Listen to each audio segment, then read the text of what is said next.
Good morning, Dog Nation. I'm Brandon Adams, and this is DawgNation Daily, the daily podcast for Georgia Bulldogs fans. We're presented today by Kroger, and we're happy to have you with us. Really fun show for us, kind of rolling into a Memorial Day weekend. Obviously, around here, we take very seriously the notion that the freedoms we enjoy, the happiness we get to experience as a part of what we think of as a great country, obviously the price for those freedoms was paid by those who gave their life in service to our country, and that's obviously what Memorial Day is all about. So we're somber and reflecting on that, and yet there's also an American tradition of Memorial Day kind of being the unofficial kickoff to summer, and that means cookouts and pool parties and trips to the beach or something along those lines. And so we're capable of doing both around here, and that's what we're going to do, kind of rolling into a very fun start to your summer season with this particular weekend. We're excited about that. We'll tell you more about our schedule here coming up in just a little bit there as well. But there is business at hand to be taken care of today. So let's roll through that. There are some future dogs possibly in the news that are worth our discussion. We're going to hit a lot of Georgia recruiting topics. There are some former dogs that got a great distinction kind of given to them. We want to make sure we give good credit for that. There is a lot of unanswered questions about the future of college athletics after a historic day yesterday. We'll tell you why that's the case. And Georgia, in the midst of all the chaos around them in the college athletic landscape, continues to kind of plow right ahead with success on its mind with not just football but other sports there as well. We'll give you the latest information on that as the UGA athletic board meetings have been ongoing here this week. So it's a little bit of a getaway day for us, but we are fully stocked on a great show, and so we're glad to have you with us for it. It is DawgNation Daily, the daily podcast for Georgia Bulldogs fans, presented today by Kroger, and it begins right now. Today's episode of DawgNation Daily is brought to you by Kroger, fresh for everyone. Presented by DawgNation.com. This is DawgNation Daily, the daily podcast for Georgia Bulldogs fans. Here's your host, Brandon Adams. One of our favorite subjects to discuss around here is UGA recruiting, and this is the time of year in which UGA recruiting kind of comes to the forefront in our minds and in our chats with other Georgia fans. And yet one of the challenges you sometimes have is recruiting, because you sign like 25 and now upwards of like almost 30 per class, because there are so many recruits and so many recruits that you sort of consider. The idea of Georgia football recruiting can be a pretty broad concept that at times needs to be narrowed down just a little bit more. Look at just the next few weeks. We expect this upcoming weekend to be pretty quiet. I don't know that Georgia will be hosting folks. I don't know that coaches are going to be on the road. I think everybody's going to try to enjoy their Memorial Day the best they can. But you better believe it is showtime, go time on the other side of that, because we already know that next weekend, massive list of visitors, kind of rolling into a month of June where these are going to be coming hot and heavy every single weekend. You got camps coming up and things like that too. And, of course, as you kind of roll into July, now you're talking about that stretch like it was a year ago. What was it, like 6 days in a row or something crazy like that Georgia added commits or something along those lines? I mean, we expect July. We already know like July 20th is a date that's been stamped. We know there's a lot going on. But because it's so many names and so many dates and so many this and so many that, sometimes the need to kind of narrow down the topic of UGA recruiting is what you sort of need to do. And so anytime you see, here's a big storyline that sort of runs as a narrative through line through a lot of these different topics, I think it's important to notice that. And I would say post-Scavenger Hunt, which took place last weekend, and just kind of these sort of early days of summer, I think we're seeing a really, really important narrative start to emerge in terms of how we'll view success for Georgia during this 2025 cycle. This isn't necessarily new ground for us to travel on. We've talked about some of this before, but it's important to talk about it again because we're getting these reminders of just how true this is. One of the big priorities for Georgia seemingly could not be more obvious. And one of the ways in which a lot of us will judge, because here's what we know. No matter what Georgia's recruiting class is going to be ranked, we know it's an elite class. It's 1, it's 2, it's 3. It's probably a degree or two difference between, if it's the greatest of all time or just one of the best ever or the best in a given year. But one way or another, it's an elite class. And so therefore, there are sort of other ways in which sometimes we judge the class. How well did Georgia do kind of meeting its needs, and based on the perceived priorities, how well did Georgia do in kind of answering those questions? One of those is going to be the wide receiver position, and in particular, it's going to be in-state wide receivers because there are just so many of them, and it just seems like, and my kind of theory on this might be that, at one point in time, the state of Georgia, which has always been talent rich, at one point in time, I don't know that Georgia was necessarily thought to be a quarterback state, right? Georgia was always known for great running backs and great defensive linemen and, a lot of positions Georgia really thrived at. But if you want to go back 25, 30 years ago, I don't know that Georgia was necessarily always thought to be a great quarterback state. Well, in the kind of 21st century here, more often than not, this has been a state that's producing a lot of elite quarterbacks. My theory on why that changed is because I think the population of the state overall grew, and as Georgia became a more populous state, kind of like other populous states like Texas and Florida and California, these are places that you've expected to see quarterbacks. As Georgia's become a more populous state, just the total population going up means the population of elite quarterbacks has also kind of risen there as well. And so I think, that's perhaps been the case. And maybe that's also a little bit of a leading indicator of, as quarterback play across our state has improved, that's also created opportunities for wide receivers who are receiving these balls that the quarterbacks are throwing, that is a position that's become a lot more robust in Georgia there as well. That's my crackpot theory. Who knows if it's true or not? Either way, though, we do know without any doubt, man, whether it be, Thomas Blackshear, committed to Georgia today out of Savannah area, or guys like CJ Wiley and Travis Smith, who are tutored by our good friend Terrence Edwards, that when you look at class of 2025 and class of 2026, there is just a lot of in-state wide receiver talent, in the state of Georgia here this year. And for UGA, who is always going to be kind of facing questions about it and the receiver position for whatever reason, perhaps some cases fairly, in some cases unfairly, but whatever your kind of, thought on all of that is, there always going to be a little bit of extra scrutiny about Georgia in the receiver position.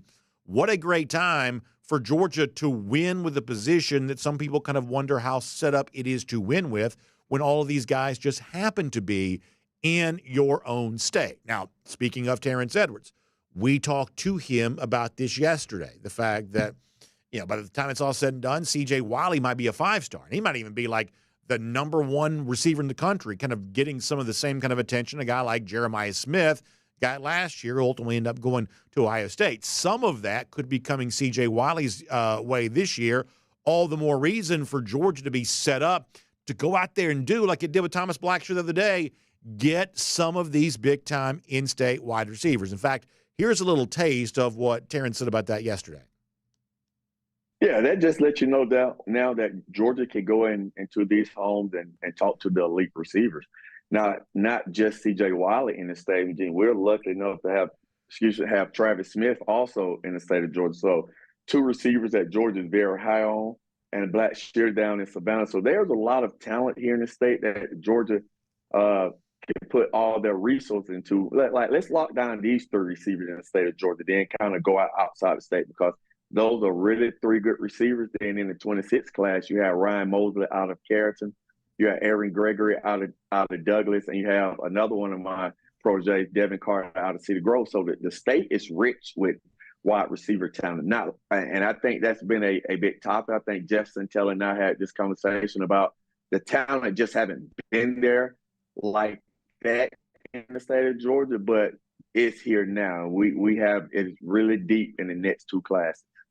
So I love that. I love the phrase that Terrence uses there, the idea that Georgia wants to lock that down, that for whatever reason, years past, I gave my theory on this. There may be other theories that make more sense than what I said, but for whatever reason, in years past, maybe the level of overall depth at the wide receiver position, isn't, quite what it is now. But whatever the story was in the past, the truth is right now, Georgia, who I think is kind of reprioritizing high school receivers overall, just so happens to exist in a state where some major league prospects also exist at that position. I think we have another clip from Terrence on this topic. Can we hear that there as well? Terrence kind of going a little bit deeper on Georgia and its pursuit of these receivers. I think so. I think it's very important that, that Georgia kind of put their focus on these in-state guys because they're very, very talented. And I think, staying in state, getting these guys also lets the younger generation know that if you put in the work and along with God getting talent, that Georgia will come knocking. They just won't go out of state to Florida or California or Texas to go get a receiver. They'll stay right here because we do have, I think, the greatest high school football in America. So with Aaron Gregory in the 26th class, Devin Carter in the 26th class, Ryan Mosley in the 26th class, along with the others that we spoke about in the 25 class, Georgia has a abundance of riches as in the wide receiver position here in the state of Georgia. So we're going to be watching that really closely to see how true, that becomes, that Georgia can capitalize on that in-state talent being available. What we do know, though, is that clearly that's something that Georgia wants to do, because I think the perception has been, Georgia kind of dominates high school recruiting when it comes to the offensive line, has with defensive line, defensive backs, certainly linebackers. When you look at even like the quarterback position, year after year, Georgia's sort of bringing in that kind of blue chip prospect. When you look at almost every position group, Georgia has won with the high school prospects. And for as much attention as the transfer portal gets, it's always better to bring in a guy, out of high school, because in some cases when it comes to, like, say, offensive linemen, the elite offensive linemen don't really transfer. They go somewhere, they stay, they develop, and they end up moving on the NFL draft. There are some positions that you really can't get out of the transfer portal, and so therefore, having the extra value of bringing a guy out of high school that you have a chance to keep for 2, 3, or 4 years is always just going to have more value than what can sort of feel like a player rental kind of coming out of the transfer portal. But receiver, though, even though that Georgia has kind of viewed that as its obvious, philosophy when it comes to all these other position groups, at receiver, we've seen Georgia lean on the transfer portal pretty heavily. You think about this year, bringing in London Humphreys from Vanderbilt, bringing in Michael Jackson from USC, bringing in a guy like Colby Young from Miami. Last year, guys like Ra Thomas and Dominic Lovett, both of which, by the way, are turning into multi-year players at Georgia. And I think both have pretty big expectations for themselves coming up here this year. Nonetheless, they were still kind of transfer players, and that sort of large number of transfer wide receivers, in some respects, sort of represented a little bit of a different philosophy, seemingly, for Georgia at that position compared to the other positions on the field. But as Kirby Smart, when talking about recruiting before, has let it be known, even if Georgia is taking these transfer players, they still want to dominate high school recruiting for the receiver position as much as they dominate the other position groups. In fact, if you want to go back to December here for a moment, this is what Kirby Smart said on that topic. Yeah, I think I'm excited about all those guys. Certainly, you build your wideout room through high school. We feel like we should build every room through our high school, but over the last, 2 to 3 years, we've gone into the portal and been able to get some experienced wideouts. I think that's critical. I do think you can play early in college football at wideout. I think people have proven that. George proved it. AD proved it. Jermaine proved it. They all proved it. You can go out. Dylan Bell proved it. You can go out and play as a freshman. But it's nice to get some SEC experience in the 2 guys we got last year. We need more depth at receiver. It's a position that we're thin at, and that we've got to have enough people to surround Carson with to create weapons. And by the way, surrounding Carson for this upcoming year and surrounding future quarterbacks in future years. So let me see if I can sum all of this up this way. I like the transfer receivers that Georgia has brought in, and I like them for a few reasons. Now I'm not a scout, period, but if I was a scout, I have to imagine it'd be a little easier to scout players who've been playing at the major college level for 1 or multiple years, because you're not having to guess how they'll fare against high-level competition. You have some proof of concept on that. I'm assuming it's easier to scout a player who's playing at like high Division I football than it is trying to scout a player coming out of high school when you're trying to guess what's he going to look like when he faces a body that's equal to his. When you're scouting a transfer receiver, my assumption is it's probably just a little bit easier. Also, when a guy is kind of sort of settled in and become whatever he's become at the college level, I'm guessing that the NIL market, just to be frank here, becomes a little bit more efficient at that point in time. You sort of know what he's worth, and you're not kind of betting on potential. You're sort of betting on what he's been. And so, therefore, there's perhaps a little bit of a market rate for a transfer receiver It's maybe a little bit more economical sometimes than some of the stuff coming out of high school, just being completely honest. So from that standpoint, being in the market for really good transfer receivers, I think probably makes a lot of sense. But it's also really, really exciting. And after all, when it's all said and done, all of this is entertainment. We're doing this for fun, watching this team play because it brings us joy. And there's nothing more fun, more entertaining, more exciting than the big-time transfer receiver, or I should say the big-time receiver that you get a chance to sign out of high school, the 5-star this or the high 4-star that. There's just a little bit of extra juice, related to all of that. And as good as Georgia has been at bringing in transfer receivers, it seems like in this class of 2025 here in Georgia and in the class of 2026 as well, as Terrence Edwards told us about, there's about to be a renewed emphasis in making sure Georgia locks down some of those guys and keeps them in state. I think it's a fun storyline. I think it's going to be one of the dominant narratives here in the class of 2025, and we'll all be very, very eager to see just how well Georgia does. My name is Brandon Adams, and this is DawgNation Daily, daily podcast for Georgia Bulldogs fans, presented today by Kroger. So glad to have you with us here today, no matter how you get to us. Video platforms, radio, Athens Sports Radio 960 The Ref, and all kinds of really good stuff there on that, including the podcast, Apple, Spotify, everything else in between. Just really, really appreciate you being a part of the program. Also want to give you a quick request, if you don't mind. If you're someone who connects with us, no matter really if it's a podcast, or radio, or anything else, if you've never subscribed to our YouTube page, would you mind just going to the DawgNation YouTube page and click subscribe to be a part of that? Now, obviously, selfishly, I like that because it makes it easier for you to access DawgNation Daily. But the truth is, the DawgNation YouTube page has got so much more going on than just our show, although obviously we're very proud of our show here. But you've got the other broadcasts that take place, like DawgNation at Large on Thursdays, or Before the Hedges presented by Kroger Talking Recruiting on Wednesdays, or Mike's show On the Beat on Mondays. During the season, all the great press conference stuff, everything the Georgia players and the coaches say. Also some fun stuff, like the other day our buddy Cody Javins did an amazing profile of Charlie Condon, which if you haven't seen, you should go see. It's the kind of thing that anytime we put out video, it's going to be there for you. So to subscribe on YouTube, you got a chance to see that. I think you'll be really happy about all of that. Let me also give a shout out to our friends at Kroger who make the show possible here today. Obviously, we're kind of rolling into that summertime of year. That means many of you are in the midst of celebrating the graduates in your life. For some of you, that's a fifth grade graduate or a high school graduate or a college graduate or who even knows what, master's degrees, whatever it is you're celebrating here right now. And as you kind of go through this special season, don't forget our friends at Kroger want to make graduation special for you. Party platters for your graduation parties or the gift cards and the greeting cards you send out to celebrate those that you love. All of that found right there at your local Kroger. So shop in store or start online at Kroger.com/graduation. Kroger.com/graduation for more on that. All right. Update coming up in a moment on the big giveaway that we're currently doing right now. What an amazing, amazing prize this is. We'll tell you more about that. Jeff Sentell, we'll keep the UGA recruiting conversation going with him in a moment there too. I'm going to honor some former Dogs and some other greats around our state for a very, very important distinction. We'll get to that here coming up in about 60 seconds. And prior to all of that, let me squeeze in one more thing here. A little bit of housekeeping just for a moment. I'm going to try to keep this very, very brief. So Monday here for us on DawgNation Daily, presented by Kroger, we have no show at all this upcoming Monday. They're like 4 days out of the year. Thanksgiving, Christmas, Memorial Day, 4th of July, that we take off. We try to have a show every other day of the year other than those 4 days, including holidays.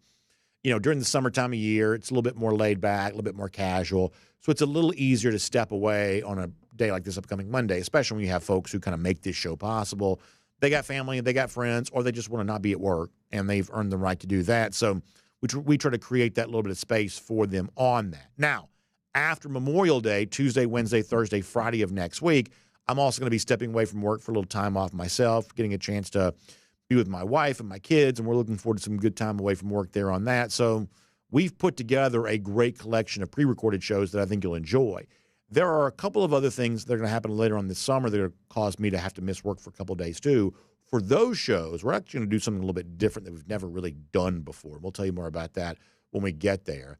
But for this upcoming week, a little traditional in terms of some really good conversation. I got into some interesting looks at the playoff chase and how it's going to be different this year, and our various guests who you've gotten used to hearing from, they had a lot to say about all of that. So good collection of shows next week, but they will be pre-recorded. That means no live comments, things like that. So that's the story on that. No show at all on Monday. And then pre-recorded Tuesday, Wednesday, Thursday, and Friday. And, of course, back to normal the following Monday, and then kind of rolling through the summer after that. Does that make sense?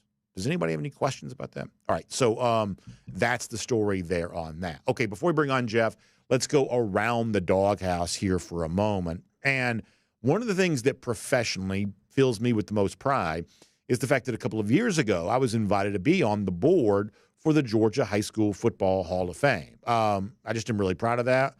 I get a chance to vote each year for the Georgia High School Football Hall of Fame. And one of the things that's, I think, true for this body here right now is that we are starting this from scratch. So you'll look around and you'll say, well, why is it so-and-so in yet? Why is it so-and-so in yet? Some of that's because 2 years ago we started with like nobody in. And each year you're trying to put in big classes to kind of backfill. If we had been having a Hall of Fame for like the last 50 years, people that have already been in, we're kind of trying to fill all those spaces over the course of a couple of year time. So, I mean, for the next however many years you want to see in the future, my guess is it's big classes with a lot of ex-players who are obviously, I mean, this is Georgia after all. The number of Hall of Fame level players in our state is remarkable. And we're trying to do that while also kind of giving some credence to players who played before I was born, in some cases players who played way before I was born, and also like situations like the GIA where, back in that time, as many of you are aware, you just didn't get the media coverage of that. The newspapers weren't really writing about that, and players who played in kind of a segregated school situation, just having great careers, and in some cases going on like the NFL and things like that, not getting the attention in state they deserve. We're trying to right that wrong by making sure they're honored here as a part of this Hall of Fame. So what I love about being a part of it is how serious the deliberations are, and I mean that. Like, I was a part of meetings, saw email exchanges, people making cases for players who perhaps wouldn't be as famous to people who are, my age or younger. And I learned so much. I mean, we have so many great historians on this, or ex-coaches who kind of function like historians because of how well they know the sport in our state. And I've learned so much through this process. I take my vote on this really seriously. I try to listen to people who know more than me. I have my own opinions, of course, but there are a lot of people who have educated me and I think made me a better voter because of that. So all of that said, we do now have this year's induction class for the Georgia High School Football Hall of Fame. And just for a couple of seconds here, I want to throw this on the screen and also give some shout-outs here. You want to go back to like Frank Broyles, for instance, who's a former Georgia high school football, became athletic director at Arkansas and a very famous figure. He's going in here this year. Alfred Jenkins, the former Atlanta Falcon, is going to go in. You may remember Jeff Bauer, who became head coach at Southern Miss and was one of the first great players in the Roswell program. He's going in. Obviously, Ben Zambiasi, going in there as well. You get to the 1980s, guys like Jesse Tuggle, who played at Griffin, longtime Falcon. He's going in this year. David Rocker, who was a terrific player at Auburn, kind of a two-way lineman in high school, though, going into the Georgia High School Football Hall of Fame. Then you get to some of the other big names as it relates to Georgia. Congratulations to David Green, the former South Gwinnett quarterback. He's going to be inducted into the Georgia High School Football Hall of Fame. One of the best players I've ever seen in my entire life, Alec Ogletree. He is also going to be going into the Georgia High School Football Hall of Fame there as well. Well-deserving for his career there at Noonan. He and his brother Xander are both great players, but obviously Alec, one of the all-time great Georgia High School football players, he makes it in. Hudson Mason, record-setting quarterback there at Laster, he's going in. Thomas Davis, who was a two-sport star down at Randolph Clay. He's going into the Georgia High School Football Hall of Fame. Leonard Pope is going into the Georgia High School Football Hall of Fame. So a great collection of former Georgia players, but also just Georgians in general going into this year's class. And no doubt we'll be talking more about that as we kind of get a little closer to that. And you see David Green right there. Some nice video. That's actually Hudson Mason, excuse me. See some nice video of Hudson Mason right there. One of the guys who goes in because of the career he put together there at Laster. If you're watching on video anyway, you see that. Just a great collection of Georgians. Very proud to vote on that. There's nothing I love more than the just the distinction of seeing these guys honored for just tremendously deserving careers. So an awesome thing there. Shout out to everybody on their way into the Georgia High School Football Hall of Fame here for the class of, this third class being inducted in here this year. Now, before I bring on Jeff Sentell, one more note to give you. Ongoing right now, if you go to DawgNation.com/tailgate, you can register for your chance to win the big Dog Nation Invasion giveaway, which is obviously in partnership with our friends at Atlanta Sports Trips. You know we're going to Austin in October. Massive collection of Georgia fans expected to be traveling with us, and someone's going to win their way inside the stadium there on that particular weekend. So if you go to DawgNation.com/tailgate, you can also go to ATLSportStrips.com on this, but DawgNation.com/tailgate. You can register for your chance to win. Someone's going to walk away with a 2-night hotel stay there in Austin, 2 passes to our Friday night football party, 2 passes to our all-inclusive Dog Nation Invasion tailgate there on Saturday, and 2 tickets to the big game there as well. That's what the winner's going to walk away with. So go to DawgNation.com/tailgate. We've already had a huge response to this. And the registration is going to remain open until June 5th. So jump in there, get going on that today. DawgNation.com/tailgate. Register for your chance to win. All right, busy show for us, as you can tell. Want to keep the Georgia recruiting conversation going here right now as we get ready to welcome in Jeff Sentell. He's also a little bit of a getaway day for him. Kind enough to join us there for that. So let's do that right now. DawgNation Daily, presented by Kroger. From Athens and across the SEC or wherever the recruiting trail may lead, here's a DawgNation.com insider. We will say hello to Jeff Sentell. Jeff, about to hop on a Royal Caribbean cruise vacation. You know I love that. And I can't wait to hear more details from Jeff about that because he's actually taken, believe it or not, there are some Royal Caribbean cruise vacations I haven't taken. Jeff's about to take one that I have not taken, so I can't wait to hear more about that when he returns. But, Jeff, the business at hand is UGA Recruiting Talk. We started the show by playing some clips from Terrence Edwards on his appearance on the show yesterday. It seems like one of the real narratives that's forming here very quickly is Georgia's chance to win with high school wide receivers because the state is so deep at that position, both for this cycle and 2026 there as well. How well positioned do you think at the moment Georgia might be? Now, we've all already seen Thomas Blackshear commit to Georgia, but when it comes to big names like Travis Smith and CJ Wiley, guys that obviously Terrence Edwards has trained, how well positioned do you think Georgia is for guys like that here right now? Good question, BA. I would say very well positioned. Maybe as well positioned as my good friend Brandon Adams would be on Lido deck on the getaway moment and embarkation moments. Yeah. Let me tell you why. I spoke to Travis Smith Jr. this week, and Travis told me that this past scavenger hunt visit, he said it was the best visit he's ever taken to Georgia. Wow. Above all of them. He said it was his number one visit for a lot of reasons. We'll detail that on a post today on DawgNation.com on the pages of.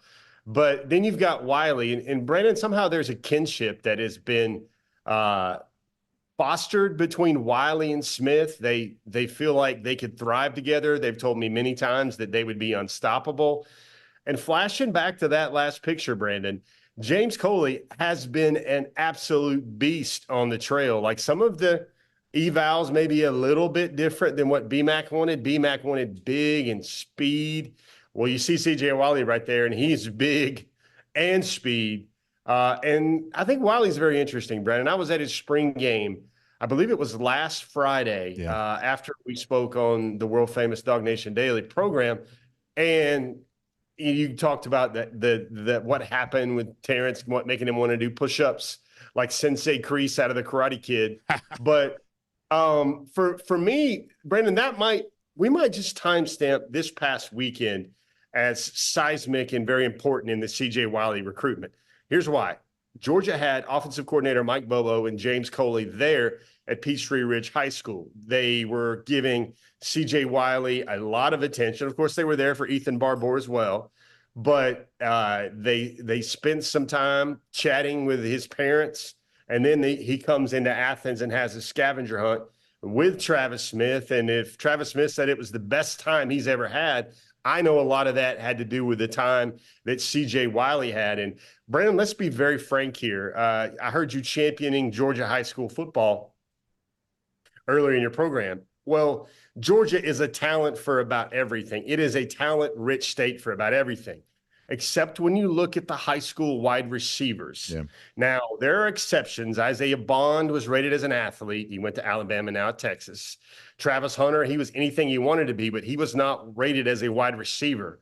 And then you look at those kind of things, and all of a sudden it really dilutes the pool in terms of that top 50, top 100 overall national prospect in the state of Georgia at receiver. You have to really go all the way back to that class when Dominic Blaylock was in the 2019 class, and he signed out of Georgia, to find Georgia getting a top 50 wide receiver prospect out of the country. Because, Brandon, there's not a lot of those from the state of Georgia over the last 7 or 8 years. So when you hear a recruiting guy like me say that these two are probably the best we've seen in a long, long time. I mean, Demetrius Robertson, you have to go all the way back to 2016, but sometimes he was rated as an athlete. He was finally rated as a wide receiver. There's the great Jaden Hazelwood. He was rated the #1 wide receiver in the country, Brandon, but that was a long, long time ago, class of 2019. So to see not one, but 2 receivers in this class in the state of Georgia that the Dogs have prioritized for quite a while, even while the other programs around the country had to catch up, I think that's going to pay a big dividend in the long run for the Dogs. Yeah, I think that's interesting. Now, listen, I don't want to be negative because it's a holiday weekend. Everybody's in a good mood, and I want to keep the mood positive myself. But there is this thought of, though, as CJ Wiley had 2 touchdowns in the spring game. You talked about the Georgia coaches that were there to see him along with Ethan Barbour. And, as you see that, kind of playing out, there's also this thought of, well, gosh, the more he kind of climbs the ladder of becoming a 5-star, the more he kind of goes from being, best kept secret in America and, Georgia's recruitment's, maybe fairly easy and straightforward. All of a sudden now, LSU, which is one of the big receivers before, gives them a chance to kind of get more involved here, and other programs that are maybe, just a little bit more storied in terms of their history of winning with these type of wide receiver prospects. It kind of makes some Georgia fans, I think, maybe a little nervous of, oh, it's cool to think this is a good receiver and it's nice to see him getting more attention. But then as he gets so much more attention, all of a sudden it's like, this made a little too much now, because it's going to get these other wide receiver heavy programs more involved there. Do you get the point that I'm making here, that, as this star continues to rise, it starts, I think, make some Georgia fans, feel like, ooh, maybe we've been here before in terms of these receivers, that once they achieve a certain level of notoriety, it becomes a recruiting battle that becomes pretty hard to win. Yeah, good points. Good thoughts there. Brandon, here's what's the difference there is I think Georgia has the resume at quarterback, and also thank you, Todd Monken, thank you, Mike Bobo, as far as DawgNation is concerned. But, here's a good example. They were at the Scavenger Hunt this past weekend, and there was a 25-minute meeting offensively where they gathered all of them around, the David Sanders, the Zaire Addisons, the Mason Shorts, Ethan Barbour. You had the 2 wide receivers. You had the 2 wide receivers in town from California on an official visit. And Georgia was able, through the raw, cold-hearted stat facts. Georgia is a top 5 passing offense in the country. Georgia is a top 5 offense in the country. Georgia is getting the ball to its wide receivers. And that's what's different than it was in the days of maybe D-Rob. Even a young man like Dominic Blaylock that just wanted to be a dog with really early on and saw no need to have any qualms about it. And then you've got Jaden Hazelwood, of course, because Georgia didn't have the resume. They didn't have the championship resume. They were still knocking on the door, and they didn't have first round, second round, third round type receivers. And Ladd McConkey is another great example of that. I think Georgia's going to have more receivers go in that day 2 range in the next draft. They could lose 4 receivers to the draft. So it is kind of a really perfect storm of all these things. Georgia's better. The offense is better. The resume is there.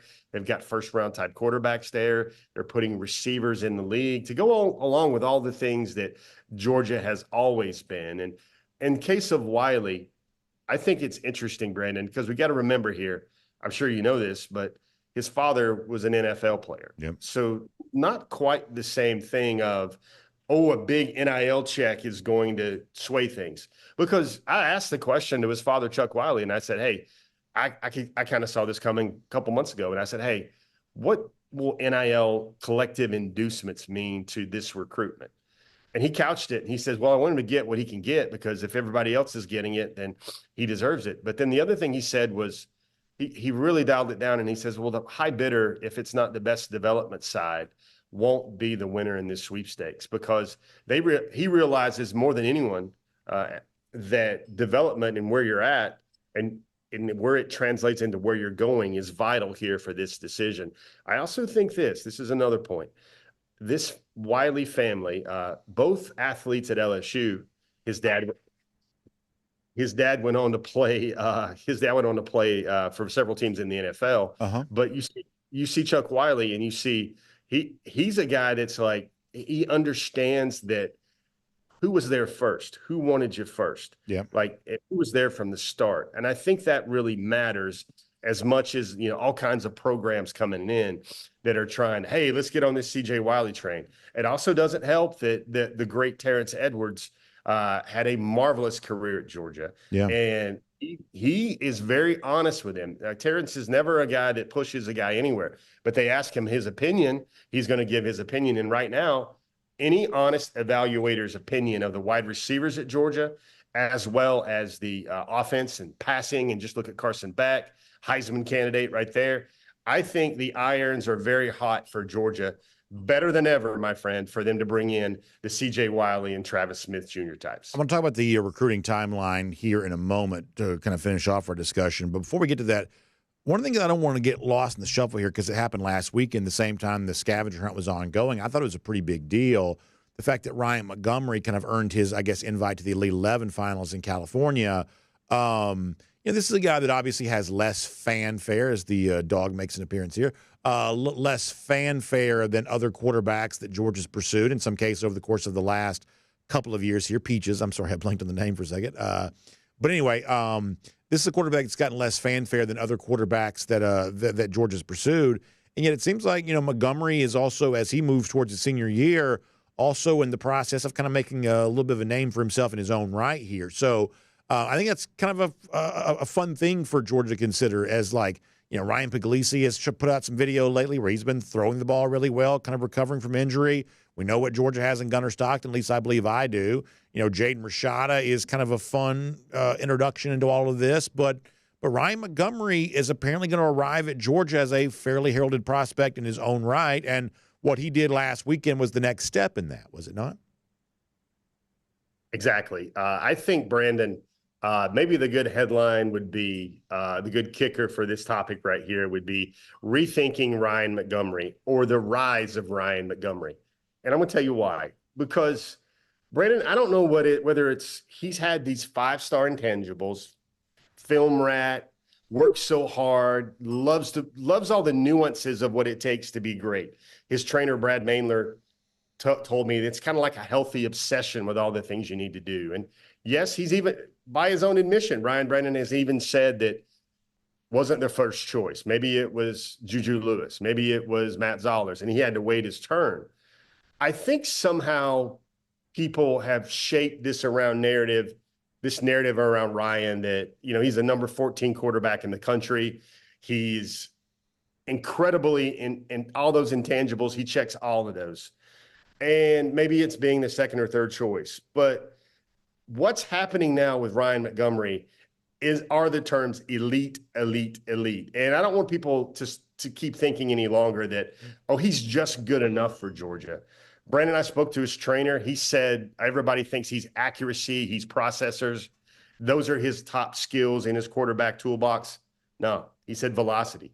He said his arm strength is still his number one tool. He compared it to a former 5-star he trained in Drew Allar, who's now the starting quarterback QB1 at Penn State. But yeah, I got you. It's probably hanging on there with a thread there. But I think the thing with Ryan, people need to start to understand, and hey, this is not just a quarterback trainer saying, hey, my guy's great. This is what happened in real time last weekend, Brandon. He goes to the Elite 11. He's got a grade 2 turf toe injury. That's kind of like all of us walking around and trying to do a 7-step drop or a rollout with 2 ingrown toenails in your big toe on your plant foot. It was very hard for him. Ryan told me he's probably 75, 80% as you see him working there with Findlay High School alum Ben Roethlisberger. But he did he went out there and he competed in that event, Brandon. 24/7 Sports and On3, 2 very objective national brands dubbed him the alpha or the top performer at that Elite 11 camp. Here's where it gets a little interesting. I can hear Brandon saying, hey, I'm here for that. I'm here for all of that. Matt Zollers, the Missouri commitment, the one that supposedly was higher up the food chain than Ryan Montgomery, he was at that camp as well, and he got an Elite 11 invite, but he was not deemed by not one but two national ranking services as the alpha, as the best quarterback prospect that was there at State College in Pennsylvania. Interesting. So you see you kind of mix all this up, and we're like, maybe we've gotten things a little bit wrong. I had a great conversation with Brad Mainler. It's going to be on an upcoming episode of Before the Hedges, but I was like, man, do you think we've got it wrong where he's like this Rudy Rudiger type that's going to win over Georgia with heart and doing the right thing and effort level and hanging around for 3 or 4 years and waiting his turn?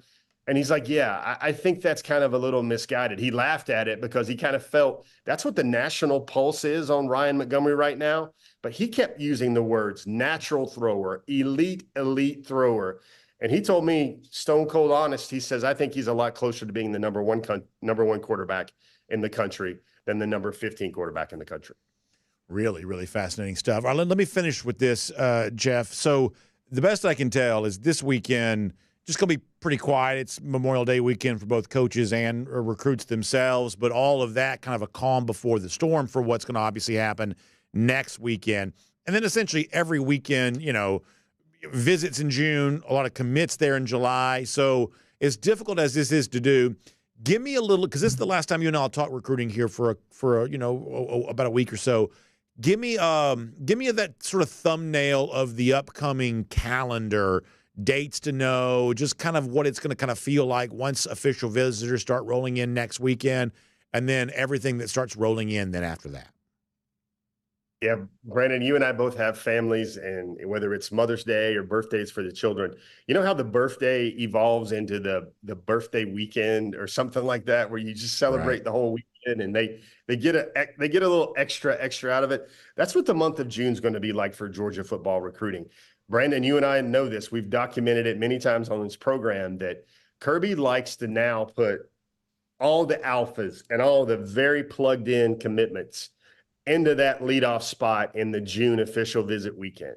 And that's what's happening. Ethan Barbour is going to be there. Bo Walker is going to be there. Mason Short's going to be there. Ryan Montgomery is going to be there. The very invested, plugged in prospects, the quarterback's obviously very important there, but they've stacked it up. Oh, and then you start mixing in big names like Travis Smith Jr., Zayden Walker, major targets that are going to be there. And through all that, Georgia's got an opportunity there to really, really set the foundational level of this class. Brennan, it is kind of odd looking at the recruiting rankings. I caution everybody, and I tell everybody on Before the Hedges every Wednesday, do not worry about it with this program. What has Kirby Smart shown you time after time again? But they're currently number 12 in the country in recruiting rankings. Like Wake Forest, my man, is above them. Syracuse is above them. Auburn is above them. Some of these schools are in the teens in their commitments, where Georgia's just at 9. That calm is going to be a gangbuster, massively mammoth month of June, where Georgia does all the recruiting, the players do all the visiting, and they do all the deciding in July. I'm going to tell you something I want to make sure your audience is aware of, because I know you probably already are. Brandon, on July 20th, I don't know if we've ever seen this except maybe on a signing day in the old school era, like where Georgia gets decisions from guys like Channing Tindall and other Cade Mays. That's when they all used to happen on signing day.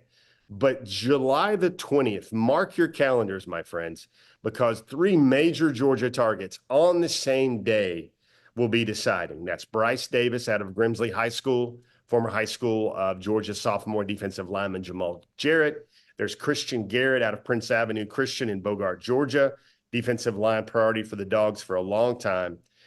Those 2 guys are making their decision, but there's also Cortez Smith out of Parkview High School, a name we've always talked about a lot on this program. Is he really likes Georgia. Georgia really likes him.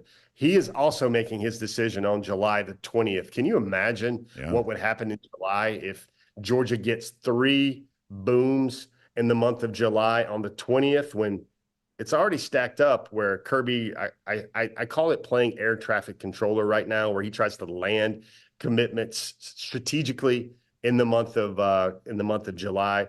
You've got Dontrell Glover making decision on July 1st, Javon Boggs on July the 3rd, Zayden Walker on July the 5th, Travis Smith Jr. on July the 13th. I mean, it is very possible, Brandon, and it's probably going to be the plan for Georgia to come out of the month of July with maybe 10 commitments in the month of July and probably 80% of the class locked up for 2025, or at least committed. Boy, Jeff, that's a great way to set the stage for what's going to be like over the course of the next few days, next few weeks, couple of months. I appreciate that. You've obviously earned some opportunity to step away from work here for a little while, so we hope you enjoy your Royal Caribbean Cruise vacation. Come back, tell us all about it. I mean, if you want to, you can tell people what you're doing right now, or we can save that for when you get back. But we just definitely want to hear how it all goes, and we want to see just what it looks like, because it's an experience I've never gotten to have before. I guess, Brennan, you and I will both have big stories because I know your summer vacation, the intel tells me that yours is going to be pretty grand and pretty glorious as well. So I can't wait to hear about yours. But I don't know, my kids have reached the age in high school where I think they're a little bit tired of the beach and the boat scene. So what we're doing is we're hopping on a flight today, flying into Seattle, spending a couple days, doing those touristy things, Pike Place Market, Space Needle, everything like that. And then we're going to hop on a Royal Caribbean. I believe it's Quantum of the Seas. Oh, wow. And we're going to go hit like 5 or 6 ports in Alaska. We're going to go see the bears. Probably someone's told me is like seeing bald eagles in Alaska is kind of like seeing 5 stars on the Georgia roster. Like after a while, you're like, oh, that's another one. Oh, that's another one. Oh, that's another one. Oh, yeah. He's been waiting 2 years to play. But that's what it's going to look like in Alaska. Probably the highlight is going to be, I think we're going to get on a chopper, and we're going to go to the top of a glacier, and there's going to be a dog sled team waiting for us. And we're going to take a lap around the top of an Alaskan glacier with some dogs while we're a little away from DawgNation. That's an amazing trip, Jeff. I hope you have a great time. We can't wait to hear more about it. And, of course, we'll talk to you very soon right back here on DawgNation Daily, presented by Kroger. Take it easy, buddy. You have a good vacation, too. Thank you, sir.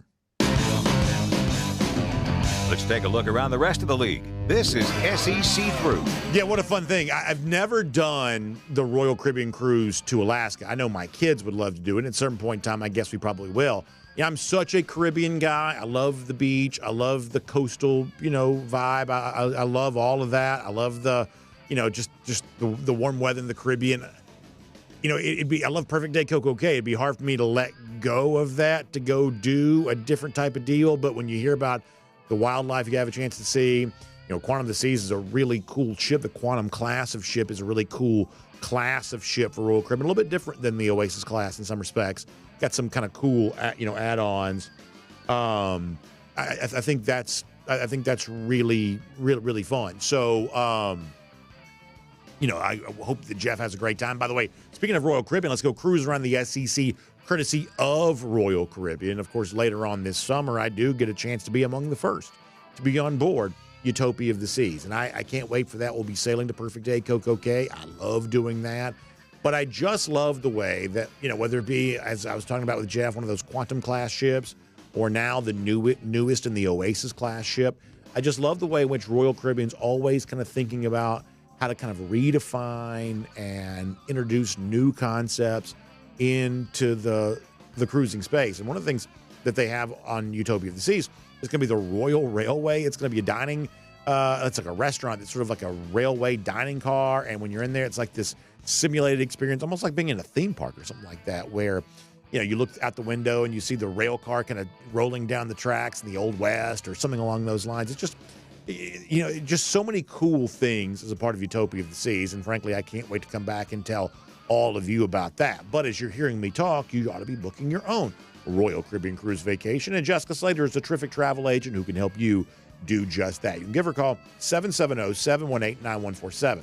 That's 770-718-9147. You can email her at jslater@dreamvacations.com. All right, let's go cruise around the SEC courtesy of Royal Caribbean. And we're only going to touch on one story today because it's a sizable enough story that we need to. We've been talking a lot lately about this lawsuit known as House versus NCAA. As many of you are probably aware, that was settled yesterday. And the ramifications of this are going to be beyond significant. You know, the days of college athletes, especially football players and men's basketball players, but the days of college athletes being amateurs is over. That the settlement from the House versus NCAA is going to require a $2.7 billion payout on the part of the NCAA member institutions, where like the Power 4 teams are going to have to pay more and the lesser programs will have to pay a little less. But in totality, it's a $2.7 billion payout. Eventually, this money is going to go to past athletes for damages because their earning potential was restricted, so say the courts. And in the future, I think the number's around $20 million or so that programs are going to have a chance to spend on revenue sharing for their current college athletes. No one knows exactly how this money is going to be divided up. Like say individual players in the football team or even like across all sports. No one knows, but this is the door that's opened up on all of that. And, I just think that we've never been against players getting some form of compensation. We weren't even against the old under the table days. Players getting money has never really bothered us all that much. But the one thing we have been a little concerned about is the tinkering with what has been, and I know I sound like a blowhard when I say this, but there's no other way to say it than this. College athletics is an American institution. And in all of sports, there's nothing like college athletics. No other country has a thing that's like college athletics. It's the sort of sports thing that kind of sits at its own lunch table. And any attempt to sort of make it like other forms of amateur sports that are not as lucrative or like other truly professionalized sports, I think any attempt to sort of make it feel like one of those things is just always going to be an error because college athletics is just sort of a thing unto itself. Now, you're going to be hard-pressed to read about any of this in the news that doesn't celebrate this settlement as the righting of an egregious wrong. Maybe that's what it is. Maybe that's what you think it is. But I guess my question would be is, if it's so wrong, if college athletics has been so bad, then where is the celebration other than in the media? Where is the celebration about this settlement? Where's the huge celebration from the athletes or the public at large? It seems like there just isn't a ton of that. Perhaps it's because no one really understands it. Maybe that's the case. Or perhaps the muted celebration sort of gives you a little bit of a indication that no matter how wrong the system seemed to certain media types, a small handful of lawyers, small handful of judges, and let's not forget this, that ultimately 3 of these lawsuits were brought by the same attorney, and a couple of these court cases were decided by the same judge. In other words, the future of college athletics has not been decided because of a unanimous consent of every single person who's a stakeholder. It's actually a relatively small number of people who've decided that college athletics as we know it needs to end and it needs to be replaced by something else. And the one question I would ask is, and maybe the answer would be a resounding yes, but I'm still curious, what if you gave current college athletes a chance to vote on this? The new system that's going to be in place because of the lawsuit settlement that just occurred, and you told them what the future was going to look like. Would they vote to make the change? We don't know because we don't know what the future of college athletics is going to be, which, by the way, is perhaps a little bit concerning. But if you could see the future and say, okay, in the future, instead of having 120 football players on a roster, we're only going to have 85, but everybody's going to get some money. If you thought you were player number 86 on the roster, are you voting for this? If you're player number 90 on the roster, are you voting for this? Or if you're Arch Manning or one of these players that's worth millions of dollars, potentially, and now it's a situation in the future where everybody's sort of getting paid something a little bit close to the same. In other words, you're actually getting less than your market value. Are you voting for this? I think it's interesting that all of this is supposedly done on behalf of the players, but the players don't seem to be, I'm talking about players in all sports, they don't seem to be complaining very much about the system as it is. That's the one thing that I've always kind of said here. We'll, move on after this, but, people look at college athletics where the so-called labor is not being paid, and they say that's not the free market. And in a roundabout way, it's not. But it is free choice. Players of their own free will have chosen to be a part of college athletics. And if there was a better deal to be had somewhere else, obviously they would have taken that. But somehow they didn't. And like the one thing that has never been, I think, properly discussed in this particular topic is college athletes, whether it's football players or athletes in another sport, they clearly see a value in being a part of college athletics that goes beyond the monetary because of their own free will. That's what they're doing. And a lot of you know this because you know a lot of high school athletes. The money they pay in order to earn a college scholarship, in some cases, exceeds the value of the scholarship, which once again sort of speaks to the perceived value of being a part of the prestigious world that is college athletics. Something about this you can't put a price tag on. Clearly, the athletes sort of recognize that. I guess I would also ask two more things. Thing number one, is any college athlete going to get as rich as the lawyers are going to get on this? Because Jeffrey Kessler, that's the guy we've talked about before, there's no telling how many hundreds of millions of dollars he'll see on, and his firm will see on behalf of all these settlements. How many college athletes would have to be pooled together to even come close to matching the financial windfall coming his way? Like, you know, of all the real beneficiaries of all this, is anybody going to come close to benefiting as much as the lawyers who've pushed all this? I think that's probably fair to wonder about. And if you want to go back to like the days of like SMU and Trans Ams and things like that, you know, the allegation was, you know, college athletes were being paid under the table. And somehow, some way, we're kind of trying to bring that into the spotlight and bring that above the table and a little bit more transparency. But if we get into a situation where the revenue sharing ends up being just sort of an equal payment to college football players, and some of that may be going to sports that don't generate any revenue at all, but that's a different topic for a different day. But if this ends up being a relatively equal payment among all college football players, the same way it is for, like, say, the EA Sports college football video game, we have a little bit of a precedent established for that. If that ends up being what this is, guess what we almost certainly will have? Players being paid under the table again. So all of this will have been done to try to fix a system that essentially just sort of replicates itself in a new way in the future. Players getting paid under the table because of the market value they have, and the same way it was back in the days of SMU and Trans Ams and, you know, things like that. And if that's what we end up with, just another system where players are getting the whatever it was they were getting, you know, alleged improper benefits, then what has all of this really been for? Like, who is in favor of this other than lawyers? To me, there's still a huge level of unanswered question that doesn't seem to be pursued to the degree that I wish it would. But either way, we'll make that cruising around the SEC courtesy of Royal Caribbean. And as we shift here to kind of get ready to wrap things up in a moment with our long finish today presented by the Finnish Long Drink, let me also just sort of say this. And John Stinchcomb, I thought, did a really good job talking about this on Monday. That as all of the chaos sort of plays out around college athletics, a lot of programs are going to find themselves in pretty dire straits because the money they get, for instance, from the NCAA men's basketball tournament, that per school payout is about to go way down. And the revenue expenditure of, you know, sharing with athletes is about to become a line item that's as sizable as anything that most of these budgets have in place. And for some for some athletic programs, that's going to be an onerous situation.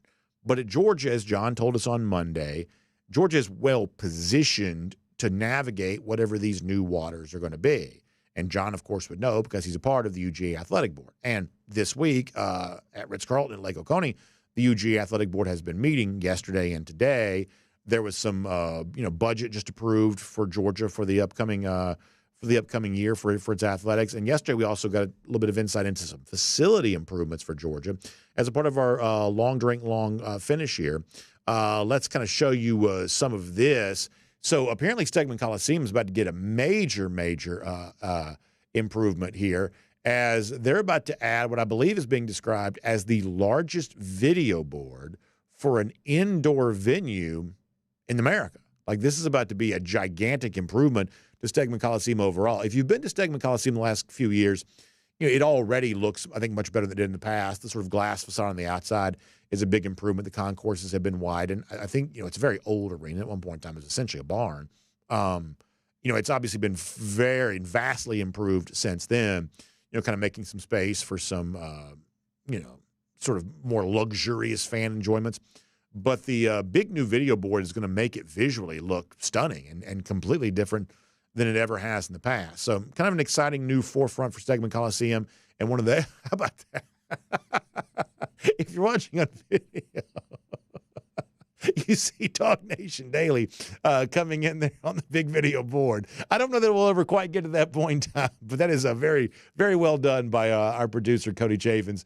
If you're watching on video, you certainly see that. That's exactly what DawgNation Daily might look like. I don't know that anybody needs to see my big fat face blown up on a screen quite that large, but that is pretty funny indeed. Well done by Cody Chaffins. And that is our long drink, long finish, kind of rolling into a great, great weekend. And you want to make this weekend, long weekend, a lot of you get a chance to enjoy some time off from work. You want to make that the best you possibly can. Well, the Finnish long drink goes a long way towards helping you do that, whether it's the peach-flavored version in the peach state for a limited time, or my favorite, and you see it on the screen over my shoulder there, the blue can. We call it the traditional. It's the grapefruit flavor. It's the gin kick. It tastes so good. When you got the thing like in a cooler, kind of buried down at the bottom with a bunch of ice, and you kind of pull the can out. You know when you have to like dig through the ice to kind of find it, and when you touch it, you sort of feel it's like cold to the touch. You see the condensation sort of dripping down. I love that. I love that up at this time of year when you're at the lake or the pool, or I was walking around, one of these, nice shopping, kind of areas of the day. I saw a restaurant had the long drink on display out there. I just love, it's a classy joint when they got the Finnish long drink. So try some long drink cranberry, long drink strong, 8.5% alcohol by volume, long drink zero, no carbs, no sugar. Make sure you enjoy all of that today. Find them online, thelongdrink.com. You can find out where you can pick some up and enjoy some Finnish long drink here over this long weekend. Make sure you do that today. Find them online, thelongdrink.com, for a lot more on that. And as we roll into a Memorial Day weekend, obviously our hearts will always reflect on those who paid the ultimate price, sacrifice for the freedoms that we enjoy. That's a very serious element of this upcoming weekend. And yet we also kind of recognize the American tradition of the unofficial kickoff to summer and the fun that goes along with that. So as we do both here this weekend, we'll obviously wish you plenty of enjoyment as you do the same. And, of course, good vibes going into the weekend, some golden shoes to give out here. Bubba sent this to me. He says, I was in island traffic today, and I saw this license tag and had to share hashtag Gator Hater. And it is a true Gator Hater license plate, much the same way we kind of have one on our desk here each and every day with our buddy Eddie the Blind Squirrel. Very cool Gator Hater license plate in real life right there. We appreciate Bubba sharing that. We'll give another golden shoe out as well. So I was talking yesterday about all the Georgia fans going to be in Texas, and Tubby Lumpkins wrote into me to say, hey, don't forget the scenes of all those dog fans barking at very confused European F1 fans that same weekend in Austin in October. He says, and yeah, that stadium, just like Notre Dame, is going to be red, black, and very, very loud. And I give Tubby a golden shoe for that because, can you imagine how funny it will be, for a lot of those F1 fans, a little bit more of the globally minded sports fan, perhaps not knowing how seriously we take college football. When they see Georgia fans taking over Texas, they're going to wonder what's going on with that. It is obviously two events taking place the same weekend. I think that Tubby's right. There's going to be a lot of very, very humorous responses when those F1 fans just see how crazy these dog fans are going to be when we take it over for DawgNation Invasion. One more golden shoe to give out here there as well. Dan Wagner doing the Lord's work here goes on Wikipedia where the rivalry that we think that matters more than any other is listed as the Florida-Georgia rivalry. He submits a change to Wikipedia to change it to the Georgia-Florida rivalry. He says he wasn't able to change the title of the page, but he is getting it changed on the text from Florida-Georgia to Georgia-Florida. Dan is a good man and a DGD for sure for doing that. We'll give him a golden shoe there as well. Lousy, stinking Gators, speaking of them, long time since they have beaten the Georgia Bulldogs. How about, is it 1,200 something day? A long time. We know that. Our Gator hater, 1,294 days. That's how long it's been since Florida's beaten Georgia. That is a good way to send you into the Memorial Day weekend. Enjoy the shows we have recorded for you next week, and then I'll speak to you live again the Monday after that. DawgNation Daily, presented by Kroger. We'll talk to you then, everybody. And on video, time now for the R.S. Andrews Cool Down.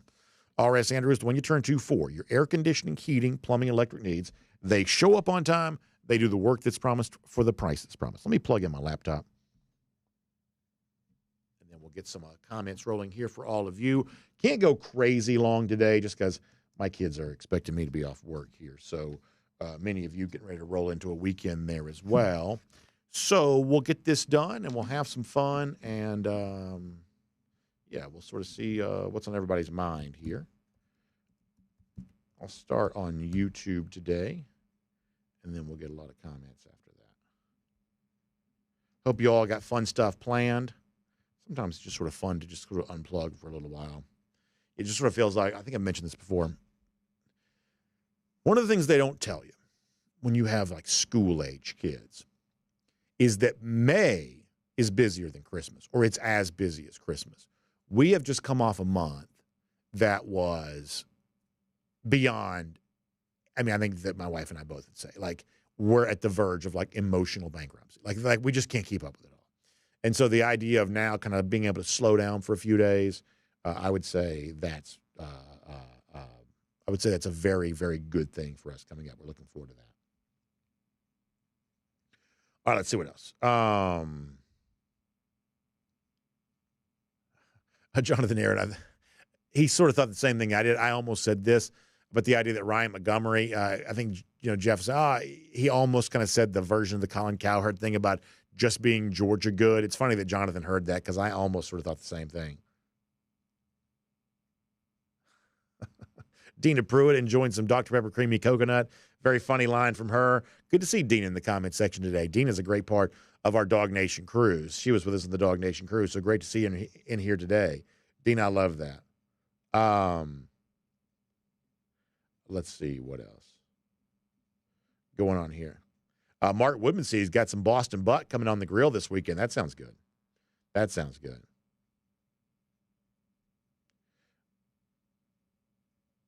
Howard Eubanks looking forward to seeing a big year from the Georgia offense, what Carson Beck might be able to do. Howard, I think you could be right. Let's see what else.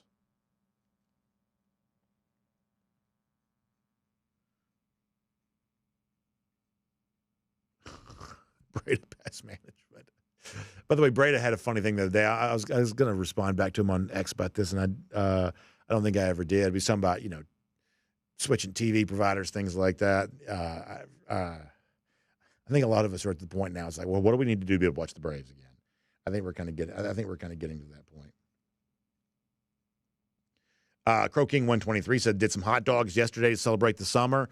Boy, I love when that grill gets fired up, right? It's like, whether it's the hot dogs, the brats, the smoked sausage, burger, man, I just love it. I love all of that. So good. So good. So glad to see y'all getting ready to enjoy some fun here. Let's see what else is going on here on the YouTube side of things.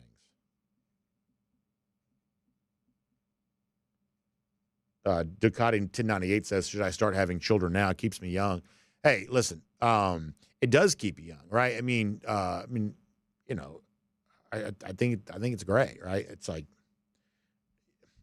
to me, it makes everything more fun, right? It's like, you sort of see summer through the eyes of your kids. You see Christmas through the eyes of your kid. You sort of see these, sort of benchmark times of the year through the eyes of your children. It makes it all fun. Sports so much more. My daughter's not super into sports. My son is, of course. Sports so much more fun because you're kind of seeing a lot of this through their eyes, which makes it great. Stick D's on the subject of trying to get that a long drink peach flavored version. Yeah, I know that the pursuit of that's been pretty kind of hot and heavy for a lot of people. So best of luck for those of you who are out there looking for that long drink peach flavored. I hope you're able to get that. Tom asking about UGA golf falling off in recent years. So Georgia just hired a new women's golf coach. Is that correct? And obviously, what Georgia men's golf once was with all the PGA Tour level players. Seems like they're not quite doing that same level anymore. And maybe that is just simply just an example of kind of an unsustainable pace after a while. Maybe that's the case. Let's see what else.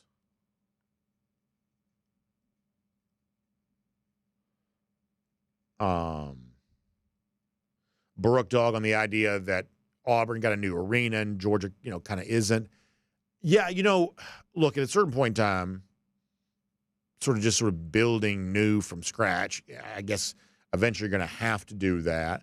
as to why there was an appetite to do that at Auburn and not here, I don't know. That's a good question. I mean, I don't know. I don't know. I'm not necessarily of the belief that the Georgia venue is sort of holding the team back. I've always sort of felt like some of the obsession with commercial real estate in college athletics is a little bit weird, to be completely honest with you. But no doubt Auburn has certainly used its new arena or its newish arena as a weapon. There's no doubt that's true. And so Brooke was, kind of saying he'd rather have a new venue than a new scoreboard. Like, to a certain extent, I do believe it's true. There's only so many cosmetic improvements you can do to an old building. I do agree with that. But, if I had to guess, and this is just a guess, that, if there was a huge appetite for the kind of fundraising that would make a building more possible, then I'm guessing that Georgia would probably do it pretty quick. And for whatever reason, I don't think that exists. Let's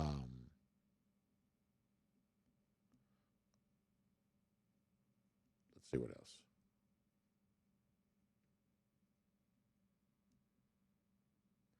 Let me go to Facebook here for a moment. All right, on the Facebook side of things, see what's going on there, and then we'll get ready to kind of pop off after that. And as I said before, I hope you're all getting ready to enjoy a great weekend. A lot of fun stuff on tap. And, of course, we'll be back with live comments again next Monday as I tap dance and wait for the Facebook comments to load here. Jacob O'Neill says they've actually been good on the Facebook side today. Well, that's good to know. William Camacho writes in to say, checking in from Land O'Lakes, Florida. He says, I'm checking in as I spend time with my mom and brother, so everyone have a blessed Memorial Day weekend.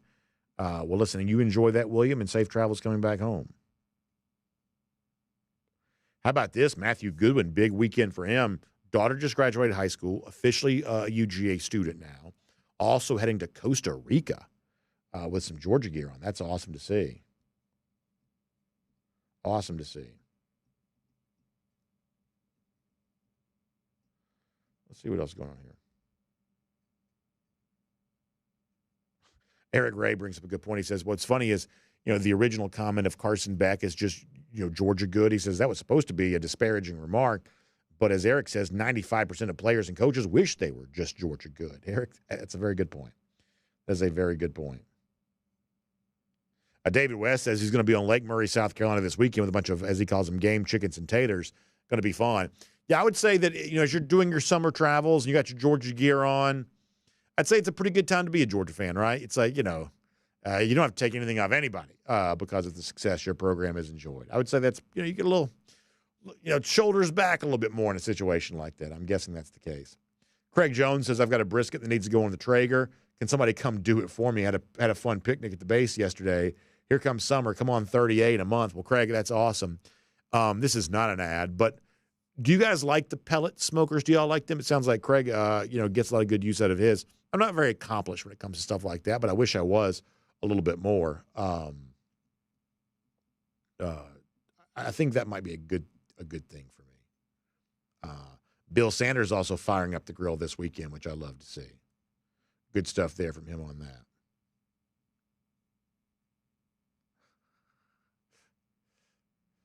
Let's see what else. Pete Williams says, in his opinion, burgers and hot dogs taste just as good when air fried or air baked in my air cooker. That's interesting. I think my son put pizza in the air fryer the other day. He said it turned out really well. The air fryer is an amazing technological advancement. It really is. It seems like it works on just about anything.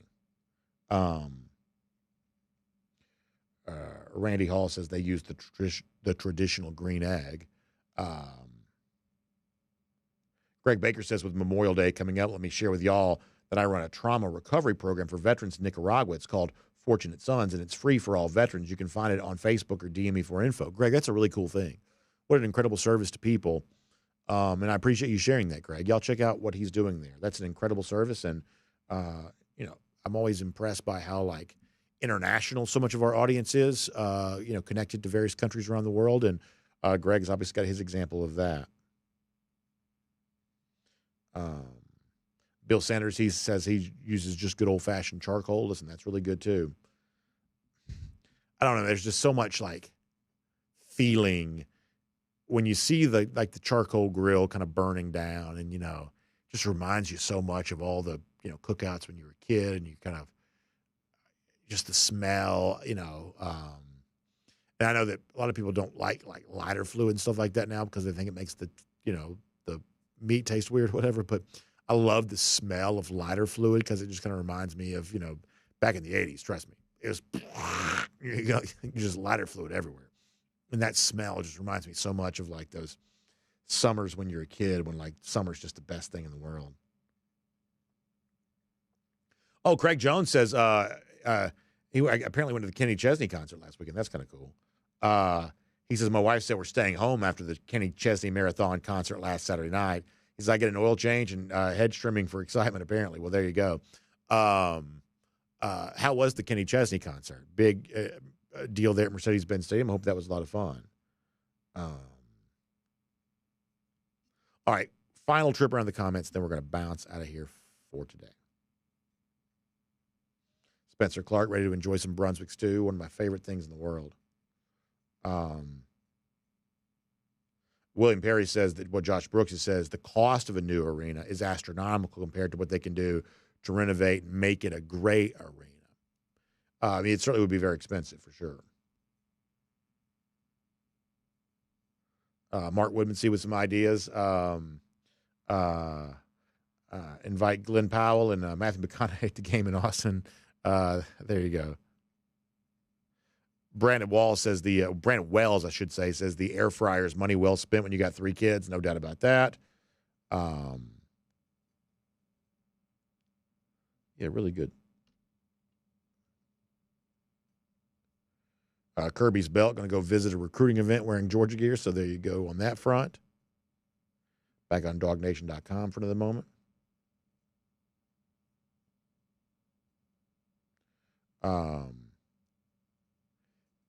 PDT is going to be doing a CrossFit event to honor Memorial Day. What a cool thing that is. Andrew Sisson also in that conversation there as well. So good stuff to be able to see. All right, y'all. We're going to bounce out of here for right now. Thank you for all that you do for us. Thanks for making it a great finish to our week, and obviously looking forward to some shows next week and then back live again next Monday. So y'all tune in and have a good time with all of that. And then, of course, if anything breaks while I'm gone, the folks who are here will kind of jump in and cover all of that. That's just sort of the way that goes. By the way, Andrew Sisson was also at the concert last Saturday. What a cool thing that is. Concerts, one of the things that I miss. I used to go to concerts pretty frequently, and just, at this stage of life, that's not quite as easy to do right now because we've got so much going on. But one of these days, I hope to get back to doing that again. A lot of fun. Anyway, y'all check out RS Andrews online, rsandrews.com, for your air conditioning, heating, plumbing, electric needs. They show up on time. They do the work that's promised, the price that's promised. You can trust them on that. Of course, one of the things that we associate with summer, as we were talking about, nice, cool, comfortable air conditioning. And if you're worried that your house is not going to stay nice and cool and comfortable enough, go ahead and get that AC unit tuned back up to factory fresh specs. You can find RS Andrews online at rsandrews.com. Y'all have a great day. We'll see you back here Tuesday after the holiday. DawgNation Daily presented by Kroger. We'll look forward to talking to you then.